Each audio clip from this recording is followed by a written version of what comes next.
We remain steadfast in our commitment in delivering local news that matters, stories that inspire, enriching the lives of Filipinos in the Philippines and across the globe. This is your GMA Regional TV. Buong puso para sa Pilipino. Ito ang Mornings with GMA Regional TV. Magandang umaga. Ito ang Mornings with GMA Regional TV. Hatid namin ang mahalagang lokal na balita mula sa Luzon. Good morning, partner. Good morning sa'yo, partner. Araw ng Martes ngayon. Martes is The best. Usapang mata tayo, partner. Mata sa mata. Mata sa mata. Ayan. Walang ngipin to ngipin. Usapang mata. Alam mo naman kung gaano kahalaga ang ating mga mata. Ito yung, sabi ni William Shakespeare? The eyes are the windows of our soul. Mamaya magkakaroon tayo ng talakayan kung paano nga ba mapapangalagaan at ano yung mga sakit sa ating mga mata. Yan, dito natin nakikita kung gaano katatag ang ating kaluluwa. Narito na ang mga unang balita.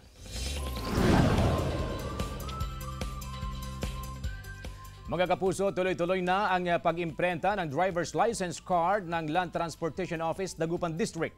Sa kada araw, umaabot sa lampas 100 DL cards ang naiimprenta ng tanggapan. Nito lang Oktubre dumating ang mga DL card. Malaking bagay ito para mabawasan ang mga backlog sa driver's license card. Sa ngayon, nasa mahigit 2,000 cards ang unang alokasyon sa Dagupan City, pero inaasahang madaragdagan ito sa mga susunod na araw. Sinusuyod na rin ng Philippine Statistics Authority ang mga paaralan para sa registration ng National ID. Ang PSA Pangasinan binisita ang mga estudyante ng Speaker Eugenio Perez National Agricultural School sa San Carlos City. Ayon kay Christopher Flores, focal person ng PhilSys Pangasinan, ipinapaliwanag nila sa mga estudyante ang importansya ng ID. Mula sa mahigit 6,000 estudyante, nasa 200 pa raw ang hindi nakakapag-register sa Philippine ID System o PhilSys. Prioridad na maibigay ang e-Phil ID habang hinihintay na dumating ang PVC type na national ID. Mahigit 2 million na Pangasinense ang nakaregister sa PhilSys.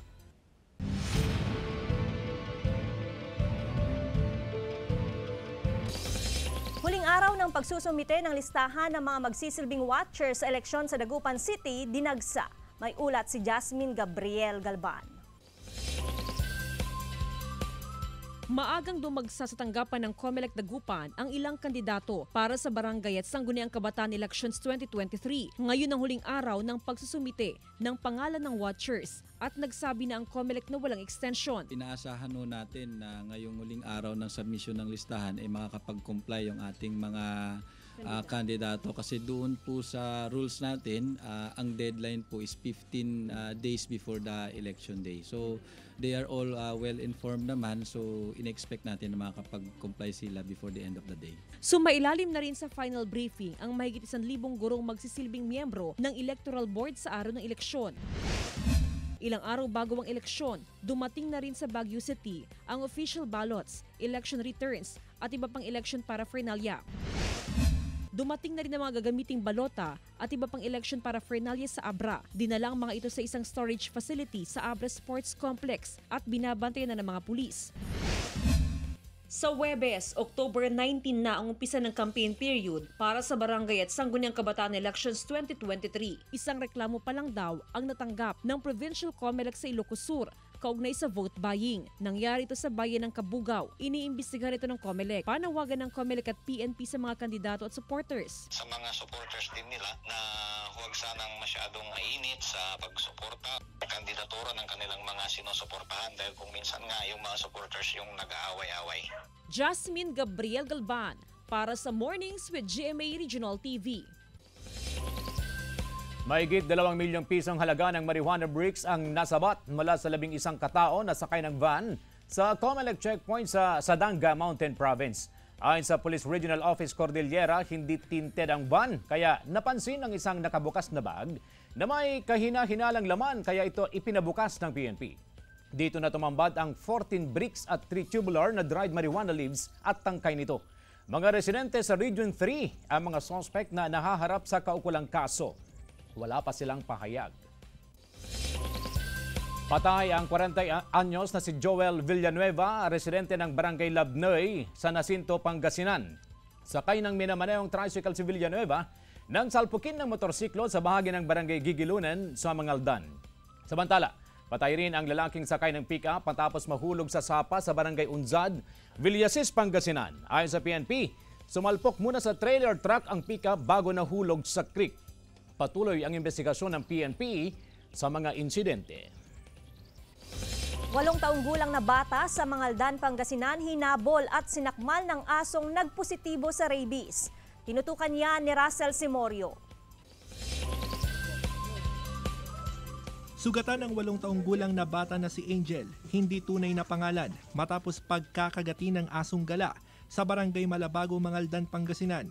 Kwento ni Angel, sinakmal ng aso ang kamay ng bata. Tinatawag ko po yung kuya ko, tsaka tatawagin ko po para po kumain. Tsaka nung nasabat ko po yung aso, bigla niya pong yung kamay ko. Ginuyod-guyod ko po yung kamay ko hanggat sa tumakbo yung aso. Yung aso tumalon, kinuha yung kamay niya. Ginaganyan yung bata talagang, gigil yung aso. Binakunahan na ng anti-rabies si Angel, pati ang kanyang pamilya. Inikot-ikot po namin nung gabing po yung aso po, pero wala pong may alam po kung kanino. Katapos kinagat po, dinala namin po agad sa ospital po. Ayon sa Municipal Agriculture Office, namatay ang asong kumagat sa biktima 2 araw matapos ang insidente. Isinailalim ito sa pagsusuri at lumabas na positibo sa rabies ang aso. Nagsagawa ng malawakang anti-rabies vaccination sa mahigit 300 na alagang aso at pusa sa barangay. Confirm po na yung aso ay positive sa rabies. Napaka-importante po na madala agad yung pasyente po na nakagat sa pinakamalapit na Animal Bite and Treatment Center kasi malaki po yung tsansa na mahawaan po sila ng rabies.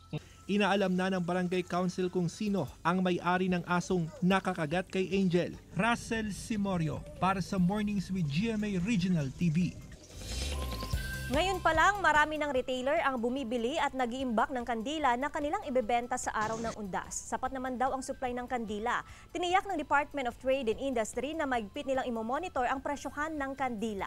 Sa ngayon, mabibili pa sa 10 piso ang kada 3 piraso ng ordinaryong kandila. Pero habang papalapit o sa mismong araw ng undas, mabibili na sa halagang 5 piso ang 2 piraso.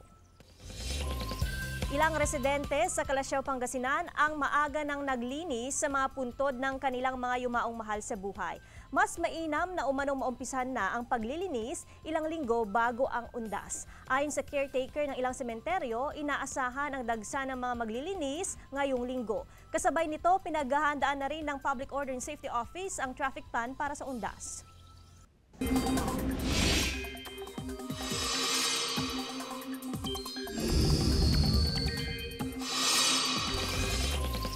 Ilang lugar sa Ilocos Region at Central Luzon nakatanggap ng above normal rainfall amount. Tutukan sa report. Mga kapuso, nangalahati na tayo sa buwan ng Oktubre. Malaking bahagi ng bansa ang nakaranas ng kaunting ulan. Base sa datos ng Pag-asa mula October 1 hanggang October 15, makikita na buong Visayas at Mindanao at halos buong Luzon ay kulay pula at dilaw. Ibig sabihin niyan, naitala sa mga nasabing lugar ang way below normal at below normal rainfall amount. Tanging ilang lugar lang sa Ilocos Region at Central Luzon ang nagkulay green at blue na ibig sabihin ay nakatanggap ang mga ito ng near normal at above normal rainfall amount. Isang bagyo muntik nang manalasa sa Northern Luzon noong unang linggo ng Oktubre. Hindi rin ito natahak at napalakas ng husto ang hanging habagat hanggang sa ideklara ng Pag-asa ang pagtatapos ng habagat season.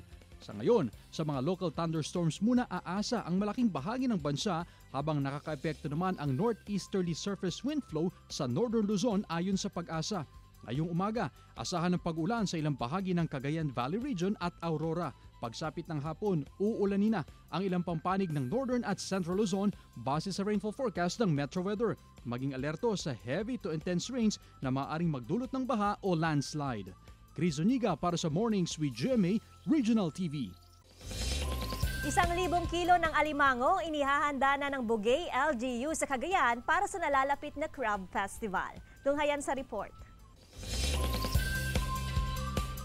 Muling malalasap ang tumpok-tumpok na alimango sa nalalapit na Crab Festival sa Bugay, Cagayan. Ipagdiriwang ito sa October 26 to 27, pero highlight ng aktibidad sa October 27 na magsisilbing Crab Festival Day. We will be preparing about 1,000 kilos of crab para ipakita namin na marami kaming crabs sa Bugay dahil fiesta, it's a Thanksgiving sa mga produkto namin because we will be presenting other recipes. 1 tonelada o 1,000 kilong alimango ang sabay-sabay na pagsasaluhan bilang pasasalamat sa biyaya na natatanggap sa bayan. Ito na ang ikalawang beses na ipagdiriwang ang Crab Festival. Target din ng lokal na pamahalaan na makapag-produce ng frozen crab na pang-export quality. We are also trying now, mag-presenting kami ng mga na-blast, dumaan sa blast freezer yung ibang crabs namin. Because later on, we will be offering also frozen crabs. Dahil daw sa malinis na kailugan kung bakit saganang ani o produksyon ng alimango sa bayan. Pinapanatili ito ng mga residente at lokal na pamahalaan.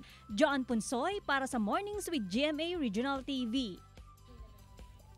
Tamang pangangalaga sa ating mga mata, tatalakayin na sa pagbabalik ng Mornings with GMA Regional TV.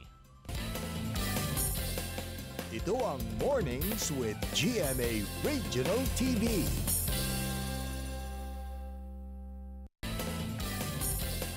Ito ang Mornings with GMA Regional TV.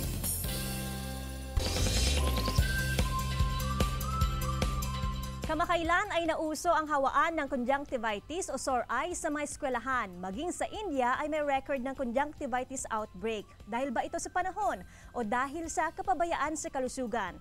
Mga nanay, mga tatay, yan ang ating tatalakayin ngayong umaga kasama si Dr. Michael Go, isang ophthalmologist. Good morning, Doc!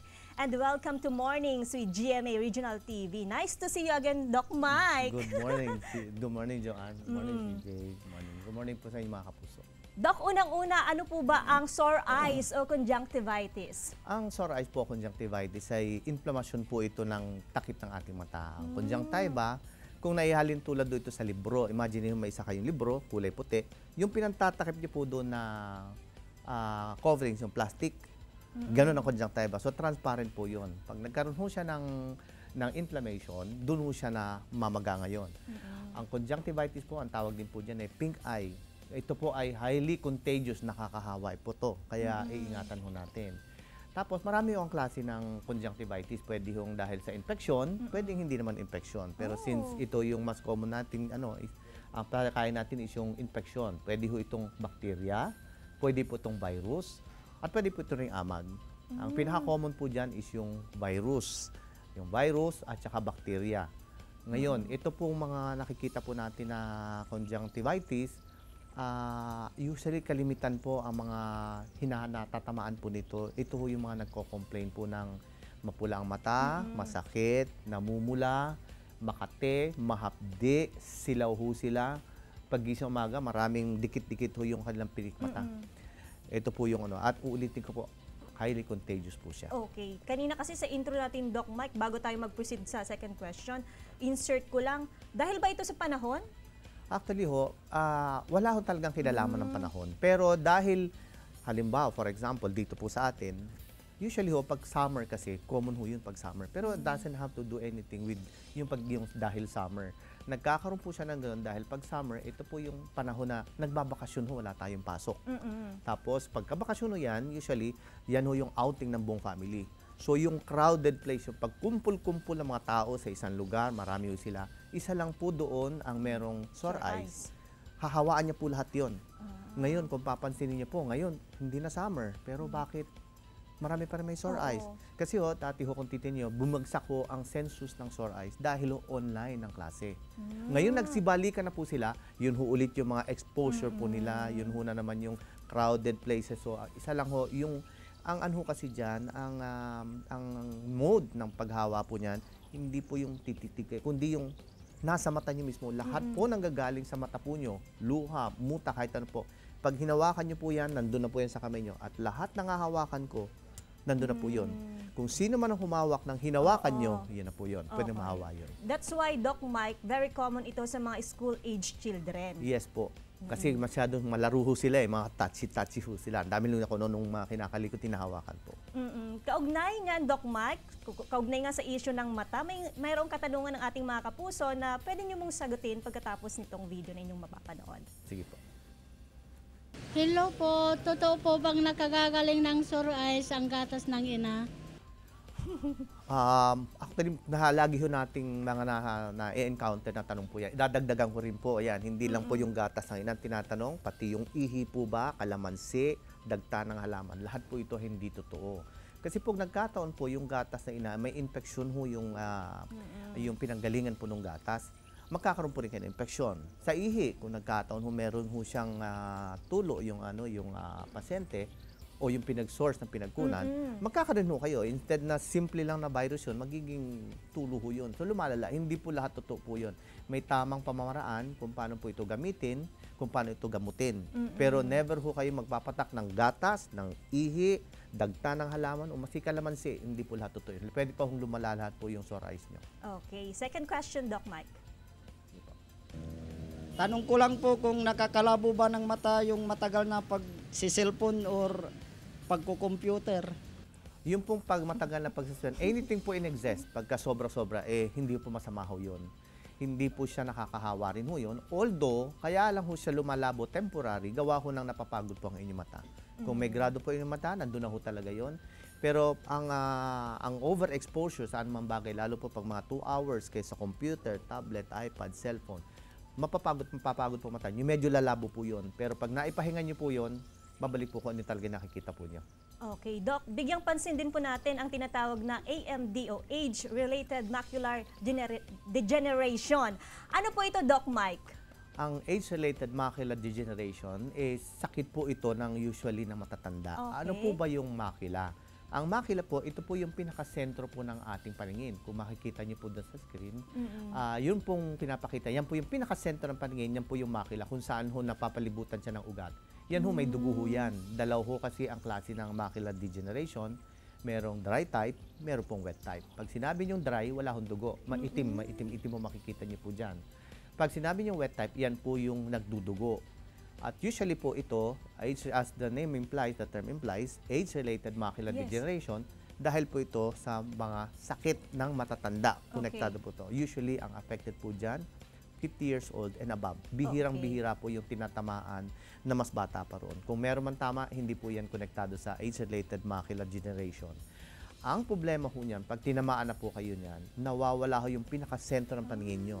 Ang function po ng macula, siya ho ang responsible sa malino na paningin nyo, yung nakikita ho nyo, yung binabasa po nyo, yung kulay na mga nakikita, yung kung ano yung nakapaligid siya na na-appreciate nyo dahil nakikita yung malinaw, makila po lahat ang gumagawa po noon. Hindi naman ito cataract, Doc? Iba po ang cataract. Okay. So, yun ho yung isang ano natin doon. Usually, dahil po yan sa pagtanda. Lalo na may mga factors po tayo na involved kung saan ho lumalala ho yan. Katulad doon ng mga mahilig manigarilyo, yung mahilig kumain ng matataba, mamantika, yung hindi yung kanilang balance po yung kanilang diet. Ito po yung mataas po ang cholesterol. Okay. Ito po yung hindi masyadong marunong mag-exercise, sedentary life, nakahilata lang po yan. Okay. Actually, yun na yung na-mention nyo, Doc, to delay yung degeneration process, healthy lifestyle. Doc, idagdag ko lang, kasi marami sa report namin, may mga na-encounter kami, especially sa mga nanay na nanganganak. Meron kasing tendency na kapag nanganak sila, lumalabo yung mata nila, at the same time, kung malala, nabubulag sila. Actually, wala pa ako nakitang nabulag. Pero talagang lumalala ho yun. Yun ho yung tinatawag na toxicity of pregnancy. Usually kasi pagka halimbawa nanganak ko ang isang babae, yung hormone po niya, nagkakaroon ng surge ng hormone dahil po yun sa build-up ng placenta. During the term nung bata po, halimbawa pag malapit na mga anak yun, o kaya pag right there doon sa pang-delivery, lumalabo ho yun. Pero mangyayari ho, kasi mamamaga po yung makila po involved. Pero hindi po dahil sa pagtanda yun, dahil po yun sa pagbubuntis na sa panganak. Pag nailabas na ho yung placenta, mawawala ho na yung source kung saan ho namaga. Usually po yun nag-i-improve. Okay. Pero hindi pa ako nakakita ng ng nabulag. Okay. Lastly, Doc, ano na lang po ang paalala natin sa mga viewers para mapangalagaan ang kanilang mga mata, especially sana yung misconception, hindi na nila gawin? Para sa sore eyes po, ang unahin po natin yan is yung dapat hygiene. Dapat malinis po lagi ang ating mga kamay. Huwag hugas po tayo. Huwag nating ugaliin, kamutin, hawakan ang ating mga mata. Pag yung mga tao may mga infection po, ihiwalay po natin sila kasi madali makahawa yan. Pagkatapos po, yung mga hindi pa na i-isolate din po natin yon. Ngayon, para sa age-related macular degeneration, importante po dyan is yung prevention, healthy lifestyle, mag-exercise ho kayo, balance ang diet, kain ho kayo ng mga green leafy vegetables, dapat po yung isda, mga prutas, lahat yung rich in vitamin C, orange juice, yung kalamansi, kain ho tayo ng mga mangga, papaya, at yung mga healthy food. Iwasan lang ho natin matatabad sa mga karne. Alright, maraming salamat Doc Mike at ingat po kayo palagi. Diyan lamang po kayo mga kapuso, magbabalik ang Mornings with GMA Regional TV. Ito ang Mornings with GMA Regional TV. Ito ang Mornings with GMA Regional TV. Epektibo na kahapon, October 16, ang unang tranche ng dagdag sahod ng mga manggagawa sa Region 2. Nasa 15 pesos ang unang tranche ng dagdag sahod para sa mga agricultural at non-agricultural workers. Ayon kay Jesus Elpidio Atal, Director ng DOLE sa Region 2, inaprubahan ng Wage Board ang hiling na 30 pesos dagdag sahod para sa mga manggagawa sa rehiyon. Samantala, ang nalalabing 15 pesos naman ay epektibo sa susunod na taon, April 1, 2024. Dahil sa aumento, magiging 415 pesos na ang kabuang sahod ng mga nasa agriculture sector para sa unang 6 na buwan at 430 naman para sa susunod na taon, habang ang mga non-agricultural workers ay tatanggap ng 435 at 450 kung may bibigay na rin ang kabuuan ng kanilang dagdag sahod. Programang Global Library of Trees sinisimulan na sa Rome, Italy. At $1.7 billion na state lottery jackpot na palanunan na sa California, USA. Tunghayan sa Globalita. Sa pangunguna ng Food and Agriculture Organization ng United Nations, nakiisa ang mga member countries sa isang inisyatibo sa Roma para magtayo ng Global Library of Trees. Sa public park na ito, sinimulang ipunla ang iba't ibang klase ng puno kasama na ang mga fruit-bearing trees. Sa first phase, 85 iba't ibang uri ng puno at halaman mula sa 7 rehiyon ang target maitanim, kasabay ang aktibidad ng pagdiriwang ng World Food Day bilang paalala sa climate change at food security. Samantala, sa United States, napanalunan na ang $1.77 billion na grand prize sa state-sponsored lottery. Nakatanggap ng balato o komisyon ang liquor store na pinagbilan ng ticket ng $1 million. Ang $1.7 billion o katumbas ng 100 billion pesos sa Pilipinas ang pinakamalaking jackpot sa kasaysayan ng lottery sa US na napanalunan ng single bettor mula California. Pwede niyang unti-untiin ang pagkuha sa cash prize sa loob ng 30 years. Chris Zuniga para sa Mornings with GMA Regional TV. Finale Media Conference na Unbreak My Heart isinagawa. Tunghayan sa ulat ni Gab De Luna. Isang big event ang naganap para sa nalalapit na pagtatapos ng first ever collaboration series ng GMA, ABS-CBN at View na Unbreak My Heart. Idinaos ang Unbreak My Heart Finale MediaCon sa Dolphy Theater sa ABS-CBN. Dumalo sa naturang event ang ilang cast ng serye, kabilang na ang lead stars na sina Joshua Garcia, Gabby Garcia at Jody Santa Maria. Present sa Finale MediaCon ng serye sina Senior Talent Manager for Sparkle GMA Artist Center, Ms. Tracy Garcia, GMA Network Senior Vice President for Programming, Talent Management Worldwide, and Support Group Attorney Annette Gozon Valdez, at Vice President for Sparkle GMA Artist Center, Ms. Joy Marcelo. Patuloy na susubaybayan ang paganda ng pagandang istorya ng Unbreak My Heart sa nalalapit nitong pagtatapos. Sa isang exclusive interview sa Maging Sino Ka Man actress Barbie Fortesa, aminado ang primetime princess na isa siyang certified Sharonian. Idol daw talaga niya si megastar Sharon Cuneta na unang gumanap bilang Monique sa movie version nito noong 1990s. Kaya aminado si Barbie na malaking hamon sa kanya ang role dahil malaki ang expectation ng fans lalo na ang mga solid Sharonian. Lalo namang naging kapanapanabik ang maeksena sa TV series dahil sa muntikan ng pagkabunyag ng tunay na pagkatao ni Dino at muling pagkalagay sa peligro ng buhay ni Carding. Sundan ang kwento sa Maging Sino Ka Man, 8 p.m. pagkatapos ng 24 oras. Gab De Luna para sa Mornings with GMA Regional TV. Mga kapuso, gagawin naming mas inspiring ang inyong morning dahil oras na para sa ating hashtag Morning Feels. Obstacles are those frightful things you see when you take your eyes off your goal. By Henry Ford. Henry Ford. Diba? Usapang mata pa rin tayo, partner. Diba? Sabi ni Doc Mike kanina, para mapangalagaan ang ating mga mata, kalamansi. Pero huwag ipapatak, ha? Bawal yun. Yung juice ng Hahapdi. kalamansi juice na iinumin. Baka naman ipapatak sa mata, bawal yun. Hindi ko naman ma-imagine. Mahapdi yun. Yun nga eh. Hindi ko ma-imagine yung mga may sore eyes tapos nilagyan ng gatas na.